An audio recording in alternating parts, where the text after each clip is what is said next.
The winter of Manhattan and an unlikely encounter. The winter was at its peak.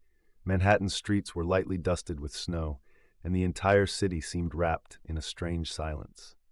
Donald Trump, a seasoned businessman and politician, had set out for a seemingly ordinary day. Accompanied by a small security detail, Trump often liked to walk amongst people without much fanfare. As he passed by a dimly lit alley, his eyes fell on a man sitting in a corner. The man was shivering from the cold, but his eyes carried a peculiar mix of pain and restlessness. A cardboard sign lay in front of him reading, "Veteran in need of help, lost everything." Trump stopped. He had seen signs like these many times, but today, something stirred within him. Slowly he approached the man, tightening the collar of his coat. The man's name was Jack Miller, a former Marine now caught in the grip of a broken life. "Who are you, and why are you here?" Trump asked. In a faint voice, Jack replied, "I'm Jack Miller. I gave everything for my country, but my country forgot me. Now I'm just trying to survive." Trump stood silent for a moment, moved by Jack's words. A sense of duty and compassion began to take root in his heart. Jack's story. Jack's story was enough to move anyone to tears. He had served as part of a Marine squad in Afghanistan, where he witnessed the loss of his friends, one after the other. On a mission that turned out to be his last, Jack survived a massive explosion but lost his comrades. After months in the hospital, life back home was never the same. "People call us heroes," Jack said, "but the real heroes are the ones who never came back." Trump listened, his expression solemn. A determination formed within him, not just to help Jack, but to support every veteran who had been overlooked a new beginning. Trump immediately instructed his team to arrange temporary housing and clothing for Jack. Jack, a man who once prided himself on self-reliance, was overwhelmed by Trump's kindness.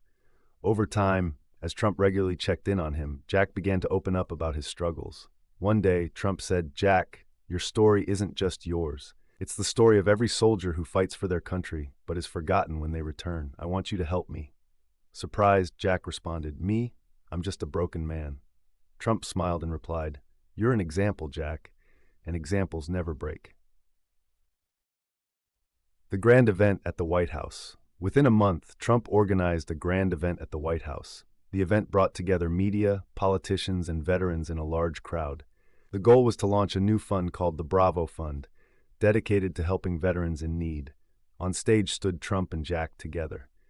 Trump declared, "Jack's story isn't just about one person. It's our collective duty to give our heroes a life of dignity and purpose." Tears welled up in Jack's eyes. He said, "I thought my story was over, but Trump showed me it's just beginning. If I can bring hope to even one other life, my own will have meaning." Jack's journey and the success of Bravo Fund. The Bravo Fund gradually became a beacon of hope across America. Through this initiative, thousands of veterans found homes, jobs, and dignity. Jack became the face of the fund, traveling from city to city to share his story. His passion and voice touched the hearts of many. In an interview, Trump stated, "Jack showed me who the real heroes are. I'm just providing a platform, but heroes like Jack have the power to change the world." 10 years later, 10 years passed. The Bravo Fund became a global model for veteran support. Jack's story and photos were displayed everywhere, and Trump remained his steadfast ally. Together, they created a legacy where humanity and emotional connections triumphed. Jack's life was no longer just a journey, but an inspiration. And Trump found solace in knowing that by changing one life, he had left a lasting impact on the world. This story reminds us that even the smallest act of compassion can bring about great change.